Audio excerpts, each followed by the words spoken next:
I've really been at this game for 4 years now, huh? Well, I guess it's time to make the same old mistake and watch anime again. Maybe it's just my cynicism speaking, but I have a feeling I'm gonna regret this. But you should know how that song and dance goes. Get depressed, shotgun a ton of anime in hopes that masks the underlying problem, and slowly get disappointed until the next season rolls around.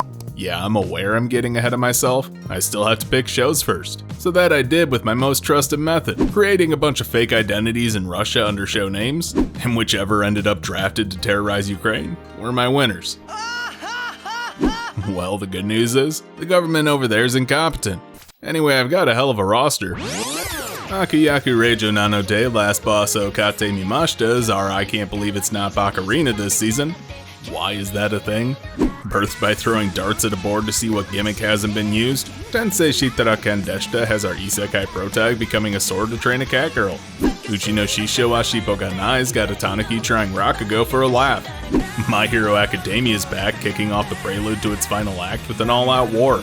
And so is Uzaki-chan wa Asobitai for its second season of big titty dumbass Kohai and too dense for his own good senpai.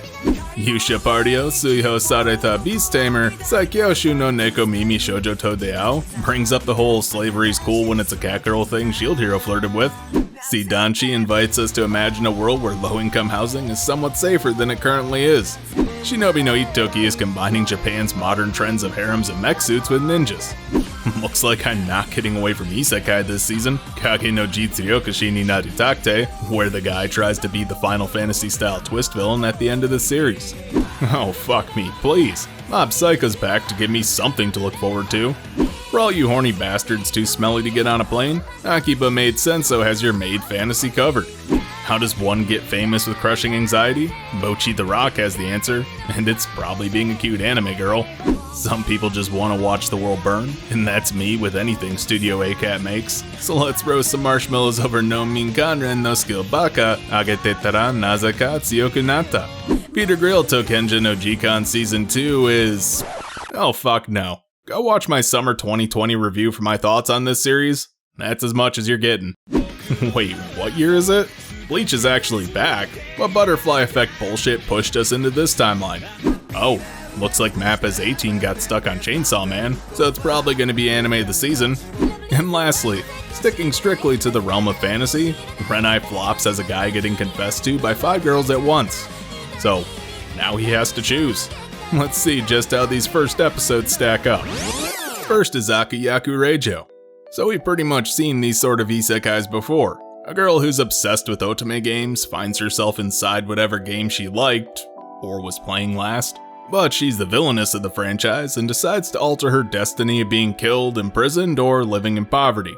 The twist this time is, instead of being a decent person, our main character embraces the heel role and decides to fuck right off and go get the last boss of the game to fall in love with her. That way she's got some protection to throw at her would-be adversaries. I wasn't joking when I said this was aping my next life as a villainess, but what can I say? It feels like a budget version of that show, stuck with a studio so densely lost in the slow-paced slice of life genre, it seems like they'll be stretching themselves thin just trying to break that mold.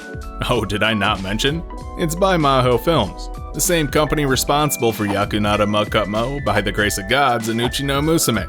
So expect well-paced animation and little in the way of an interesting presentation, with a heavy reliance on mid-shots, close-ups, and establishing shots. Oh wow, the occasional filter over footage. He's still my beating heart. The real concern is, how well does this do as a first episode? And I'm mostly okay with it. I have minor gripes, like the voice of the main character feels like the actor was pushed out of her usual wheelhouse.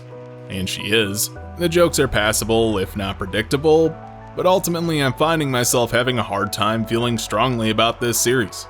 There's some appeal to get invested to, with the Demon Lord being a sucker for this girl's feminine charms, and how she runs headlong into this whole wooing him thing, but I'm not having high expectations, considering everything else seems so down the middle. Because this is low-key isekai hell, we're keeping the train rolling with Reincarnated as a sword. So a dude dies and ends up in another world, which yeah, we've heard a million times before. The gimmick for this is he was reincarnated as, you guessed it, a sword. He's picked up by a runaway cat girl slave and using his knowledge to tutor her, turns her into the hero she needs to be to save her clan from a miserable existence. Yeah, just what any girl needs. A man telling her what to do, right? So, this series is fine. Like, it's supposed to be played fairly straight because it's got some pretty heavy subject matter in it, but still using the usual hand-wavy nature modern isekai is prone to. The how and why are just in the way the badass, borderline ecchi adventure we're supposed to be watching. So just screw setup and establishing things. Why do all that when you can instead just rely on generic fantasy tropes, right? Throw in the now obligatory RPG mechanics the character is aware of, and then remove any limitations being an inanimate object would impose, like moving, yeeting himself at enemies, and other powers that make him an excellent commander for his waifu wielder with cat ears. I'm hard on shows like this because they're generally low-effort schlock about the same as any other isekai relying on a wasted gimmick, like this dude's a sword or this dude's the weakest monster type, rather than using that to tell an interesting story about overcoming this hindrance, or working within the confines of that premise. It's just window dressing, because in the end it's still an OP dude in another world with zero effort on his part. As for animation, nothing really to write home about, as it looks like a standard show released in the current year. Polished art, visible and unambitious direction, and that's about it. It's okay, but why pick this up over anything else? I can't really give you an answer. More episodes might change my mind though, so let's see if it can carve out a niche. I don't know if I could bear another season of shit like that, so let's class up this video with some cultured, lowbrow humor. Uchi no Shishou wa Shippo ga nai is about a tanuki venturing into town, finding a skilled rakugo teller, and signs right the fuck up to be her disciple. I guess the real story is about her journey from a mischievous trickster looking to fool humans with her shapeshifting powers, to being a masterful storyteller by studying the art of rakugo, using those stories to trick humans. And yeah, that's an interesting premise, but it still feels a bit contrived. Like, okay, it takes place in the Taisho era, and tanuki no longer trick humans because, I guess the fact they don't want to learn new illusions, so this leads to our girl learning a new method to sate her hobby, telling stories. The whole first episode is spent trying to get her to that point, and it's a bit of a slog because of it. The comedy here ranges from, well, that illusion didn't work, so now she's talking to a cop, or, I'll use my scrotum to fly away. Oh wait, I'm a girl. Riveting stuff, I know. The animation is incredibly simplistic, feeling more akin to a lot of 4-koma shows that use less detailed, rougher art and backgrounds that are almost sketches, because they expect the dialogue to carry the entire series, and this one falls into that category. While I like the animation used for the rakugo segments, or rather, art style I should say, that's not going to carry this anime on its own. It's not bad, but it's not terribly visually engaging either, meaning I can't really say this is worth watching. The humor is glacially paced and predictable, with nothing really putting this ahead of the pack, to the point that it's lagging behind. Time for My Hero Academia's who knows how many its season. As I say with anything that gets more than 2 seasons, you're sold or you're not by this point. At least the first episode this time wasn't filler or slow. It kicks off the prep for the main event. So we know the first few episodes of this, which the story's been building towards for a long while now, are going to be action-packed. As for what this season will entail without getting too deep into spoilers, there's a massive boost to the threat that is Shigaraki, while Deku grapples with his now evolving quirk, building towards a huge throwdown fight that'll shake the hero society this world is built on to its core. We'll see the protagonist finally brought low after riding high for a little while now, so there's gonna be some really interesting moments coming as the stakes never felt so high for this franchise. Definitely check it out if you're into My Hero Academia. I went from finding Uzaki-chan annoying to really loving the dynamic between the two leads, as they're basically dating already but are too dense and stupid to realize. Like, they both have feelings for one another, and Uzaki, when she's not teasing her senpai, is actually pretty damn sweet. So what's this season looking like? A lot of what we had in the first, so a moderate amount of ecchi to keep the horny teens engaged, while a slow-burning romance squeezes all the oxygen out of the room to the point you're screaming just kiss already. But hey, at least we get some reassurance in the first few minutes that this is actually going somewhere and isn't just a huge tease. It can be a bit frustrating with the games they play and Uzaki's approach to this romance, but ultimately the core cast has a good dynamic. The characters are charming once you get them, and the humor can actually draw a laugh. Though the fact that you need to view Uzaki through a specific lens, that she's interested in her senpai but not wanting to actually admit it, does create a barrier to entry on first viewing. This season looks about the same too. Animation is pretty much a continuation of the last, which I'd hope so since it's by the same studio. They're not really known for being crazy good outside of a few key moments. Luckily, those moments are the ones worth the time investment on the animator's parts. If you missed out on the first season, I'd say correct that and jump right on into this, if you don't mind a little horniness in your rom-coms at least. Mostly because this one has a damn good rom-com buried behind that wall of jiggling tits.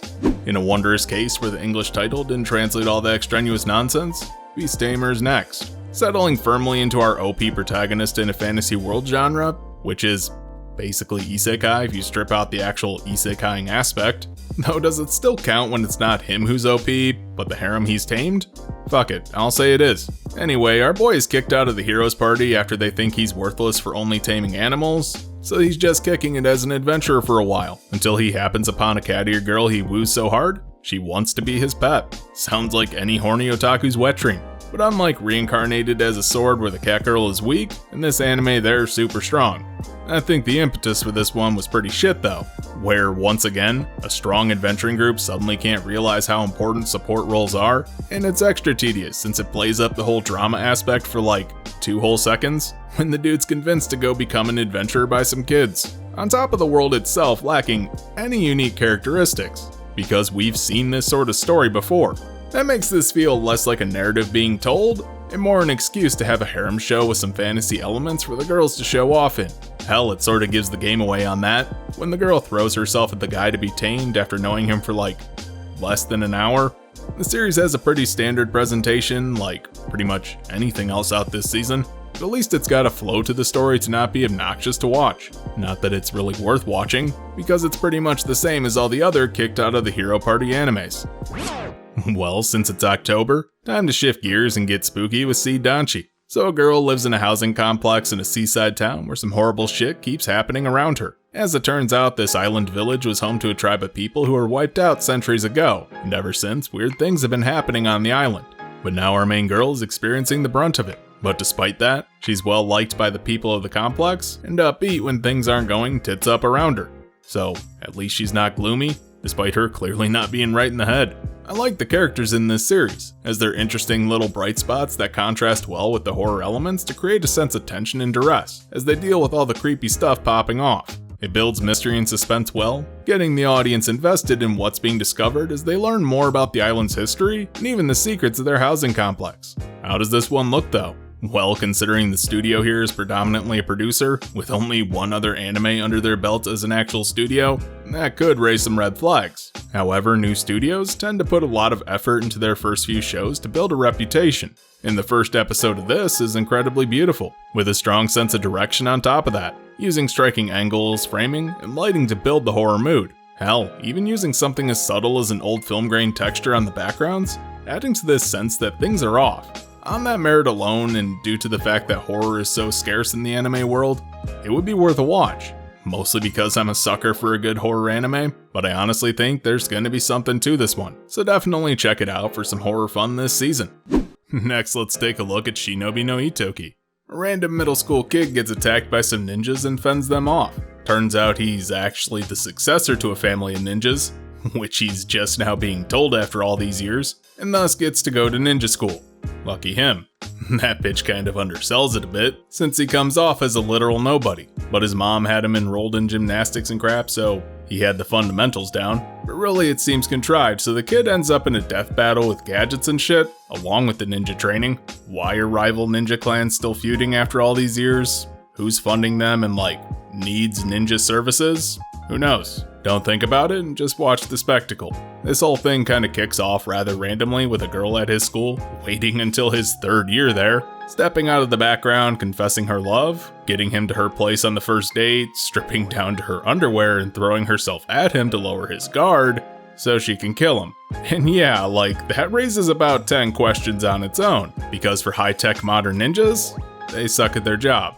You know, it's just kind of a weird escalation where everything kicks off out of nowhere, and the show piles it on thicker and thicker until the episode ends with a massive ninja infiltration of a city to kill this one middle school kid who hasn't even undergone any ninja training yet. And while I think that's really crap storytelling, it's also really hard to take my eyes off it, because it's a roller coaster of stupid that had me laughing at the cringy one-liners and nothing personal kid types of one-upsmanship. The art style was a little wonky with really sharp features, but the action is animated well, so at least the insanity has some eye candy to go along with it. This was not good, but still kind of entertaining.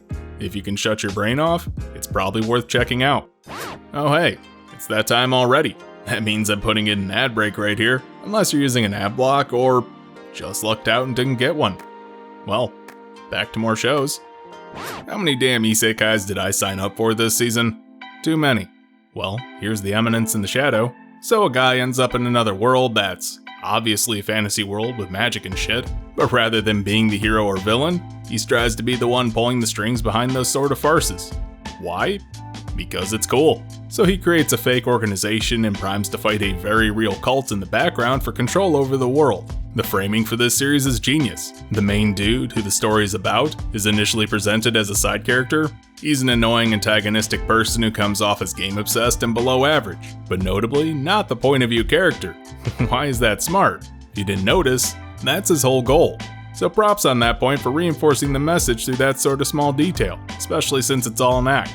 He's actually training himself like crazy, and regularly beats the crap out of people to hone his skills, while also being pretty damn smart. The series sort of switches between gritty action with lots of blood to flippant comedy, creating a good variety as it meshes tones fairly well. It doesn't just have hype action scenes, it genuinely gets a laugh through the situations the characters end up in rather than telling jokes, so it's natural. I would also point out that it's not a generic fantasy world, as it's an industrialized one, so extra props for putting in a bit more thought. So a strong first episode with an interesting premise.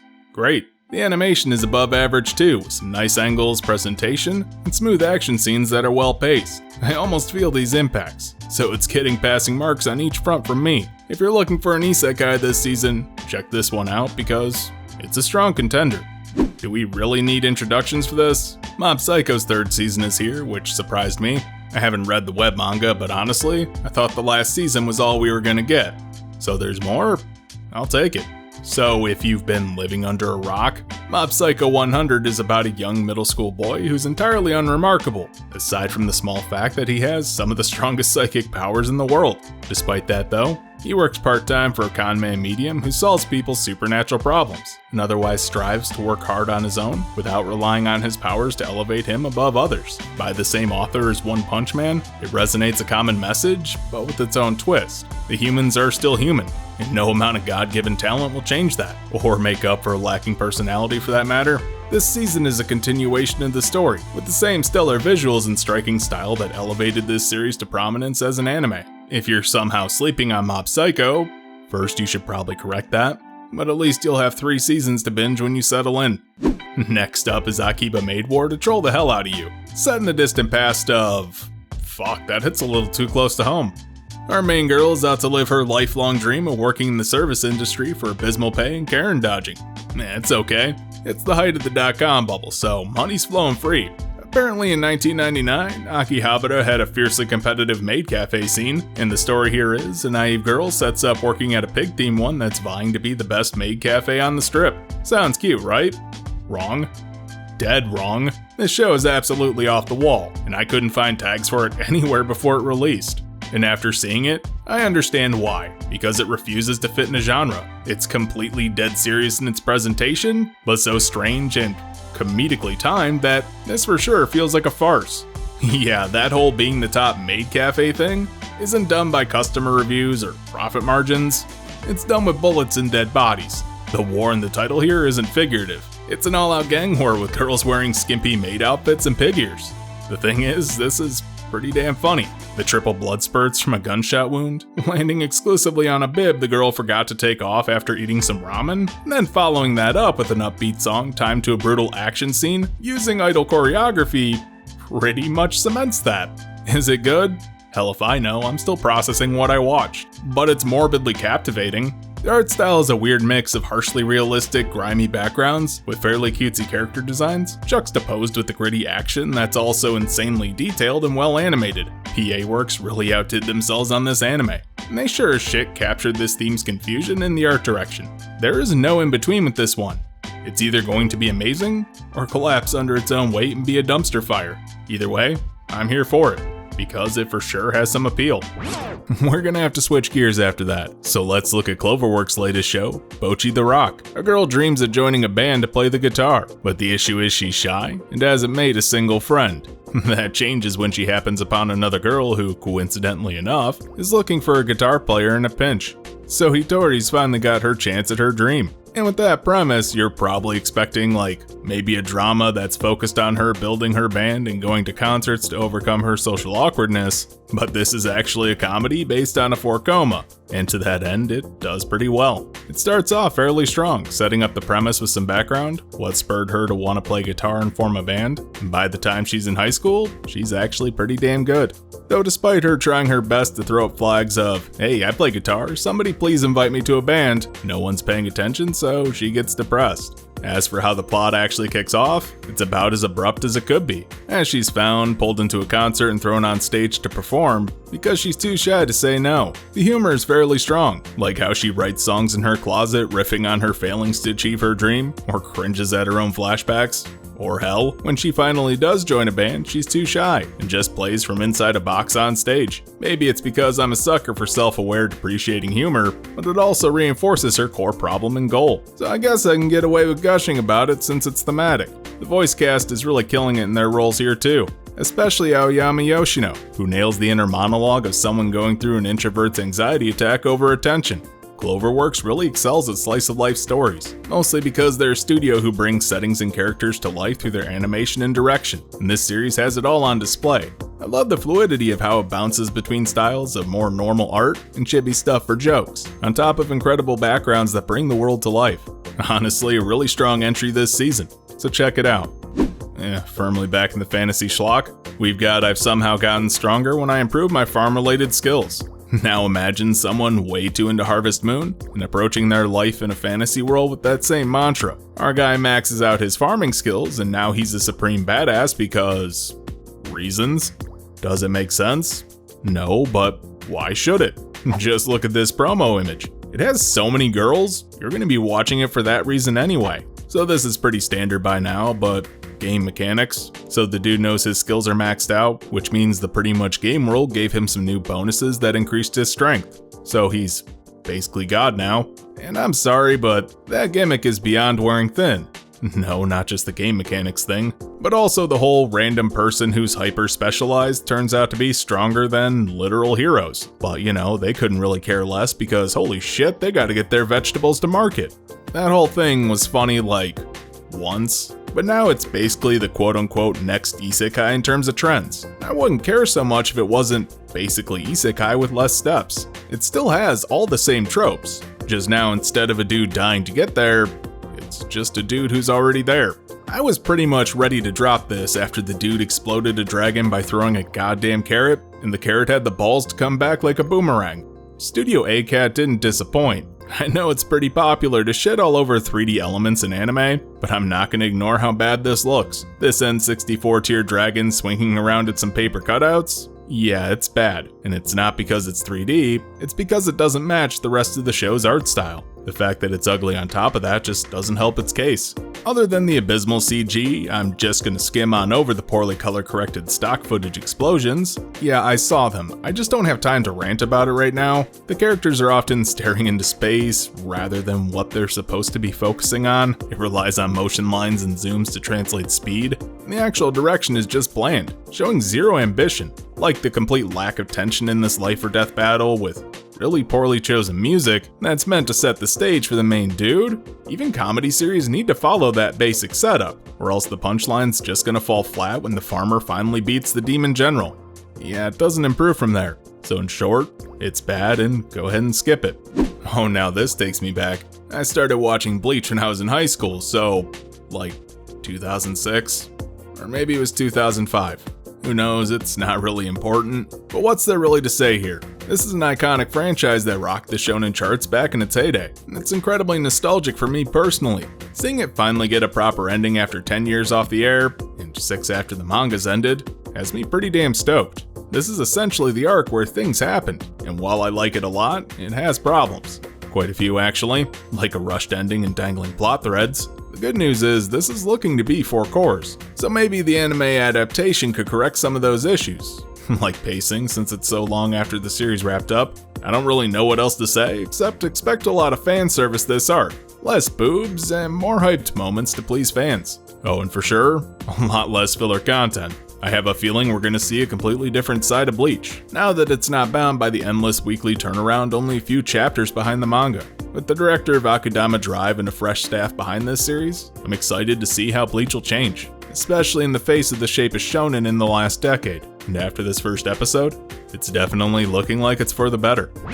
Let's keep the hype train rolling with Chainsaw Man. It's a simple story about a boy who just wants to live a normal life. Only thing standing between him and that is the crushing debt his dad left. Oh, and the mob making him kill using his pet devil. Rough life. Oh, and it gets worse when the mob decides the kid's outlived his usefulness and decides to kill him next. So that extra sucks. But luckily his pet devil steps up and merges with his dead body, turning him into a literal chainsaw monster for revenge. So yeah, Chainsaw Man's an incredibly popular shonen manga, so you pretty much have to be someone like me, too obsessed with light novels about dying kids to have bothered picking up the manga. That is to say, pretty much everyone's familiar with this, so I don't think it needs a ton of introduction, aside from how well this first episode does for non-manga readers. It wastes no time getting down to business. That's not a slight against this show. The fact that this gives us the motives and a brief understanding of the main dude's character in only a few minutes is the mark of a good writer. The main dude's relatable, his life is tragic with no fault of his, and you see him kick some serious ass for revenge, allowing him the chance at life he always wanted. With some hiccups since he's now a devil himself, the first episode is a brutal gore fest akin to a grindhouse flick. And hey, I like that kind of stuff, mostly because I never matured past my late teens. So a lot of blood, characters you care about, and told decently well. Sounds like a winner. As for the animation, Mappa does a pretty good job on average, so the first episode is dripping with style and flexes. The color choice really sets the mood, the detail is top notch, and the action is insanely well animated, conveying the momentum and impact flawlessly. I can't really complain about any aspect. It's a goddamn visual treat. Check this out for sure if you like shonen on the action side, especially with a nice side of gratuitous gore. Let's top off our rom-com quota with Renai flops. So an average guy sees his fortune on TV, and suddenly all these predictions come true. Since it's an anime, that obviously means he suddenly got 5 hot chicks hanging all over him, and the dude has to figure out which of these girls is gonna be his main squeeze, in order to avoid his unexpected harem coming to a premature climax. The pitch here is how astronomical this setup is, and it's more than a little coy with how it kicks off. Like the fortune teller seems to be aware she's a blatant plot device. Plus it's certainly more unique than most on the market, setting it in the nearish future, where apparently most foods have been wiped out and replaced with bananas of all things. Of course, why wouldn't they be? It's pretty upfront with its premise, really leaning into the absurdity of the harem genre. Hell, how these fated encounters increase in craziness and horniness as it goes on reinforces that, capping it off with the insane coincidence that all these girls transferred to his school and sit surrounding him while one is his teacher. The classic tropes like a girl running with toast in her mouth to make it for a train, another falling asleep on the commute, resting her head on the love interest and shit, makes a practically obligatory appearance. I may be reading a bit too much into this, but it almost seems like that's the point. Like these things happen, and why? Well, from the oddly prophetic fortune at the start of the show, it feels like it's for a reason, and not just because they're cliches. For the look, it has an interesting art style, using lighter pastel colors and line work, packed with some cheekiness in the animation to keep it somewhat engaging. The facial features and timing of the animation reinforce the jokes, so it's pretty competently done. And to top that off, the direction and voice work handled the delivery pretty well too, so the jokes land decently often. But there's this lingering sense that there's something I'm not getting here, with the higher effort animation, and how the girls are wearing the idiot ball in a little too uncanny of a way. Something's not quite adding up with this lowbrow setup. With the undercurrent of AI in this world, there's probably a massive twist involved. Hard to recommend for now, but at least it's got some promise. So that's it. Fall 2022 is looking a hell of a lot better than the last few seasons, especially since there's shows that have some mobility with strong starts. I look forward to seeing how these will develop, because we've got a hell of a spread with some horror, action, comedy, and even some isekai that has potential to excel this season. But tell me your thoughts down below. What are you excited for this season? I'd love to hear it. But for now though, hey, you've made it to the end of the video. Don't forget to like, comment, subscribe, share, and do all the other YouTube stuff to help the channel grow. You can also join my Discord with the link down in the description. And if you really want to support me, you can head on over to my Patreon and pick up some extra perks. And speaking of Patreon, I'd like to give a special thanks to Robin DBL and HonorWolf01 for their continued support. Thanks for watching.